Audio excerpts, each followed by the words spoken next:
Joining me now to react, Arkansas Senator Tom Cotton. Senator, thanks for being here. Let's first get you to talk about the overwhelming shift in sentiment toward Republicans. It's almost like when someone like Barack Obama is the top gun salesman and they appoint him as such because of his anti-gun rhetoric. In this case, Joe Biden's made such a bad case about what it means to be a Democrat. Folks are fleeing to the Republican Party. What does this opportunity mean? Yeah, Pete, that's welcome news for us in the Republican Party.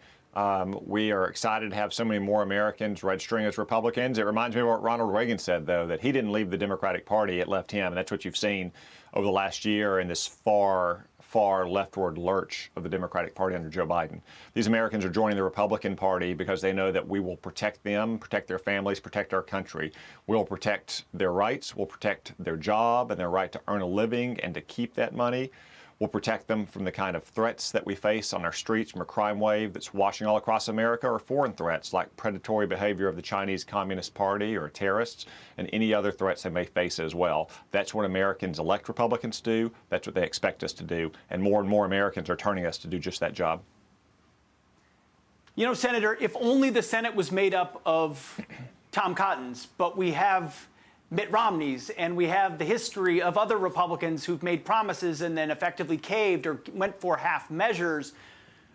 Speak to the challenge Republicans face to actually fulfill that. You know, Mitt Romney's part of the reason we have Joe Biden is folks like Mitt Romney that said, no, this whole Donald Trump thing, I can't do it. Let's give the establishment and the normal people a shot. Now he's groveling 52 weeks too late about that.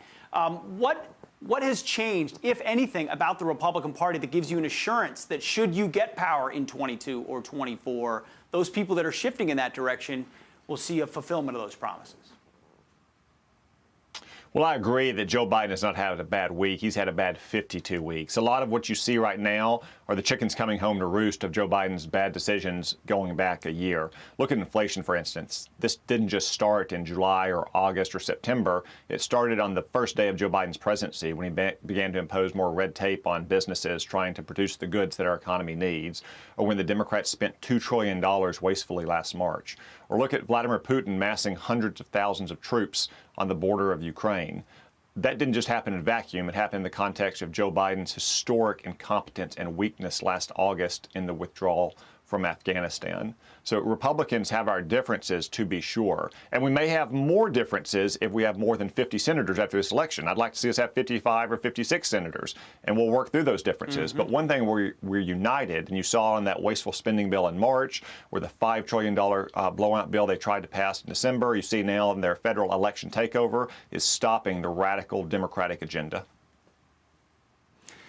It's a good point. You know you got problems in the White House when members of your own party are coming after you, like Democrats like Mitt Romney. Sorry, couldn't resist. Senator Cotton, thank you so much. Appreciate your time.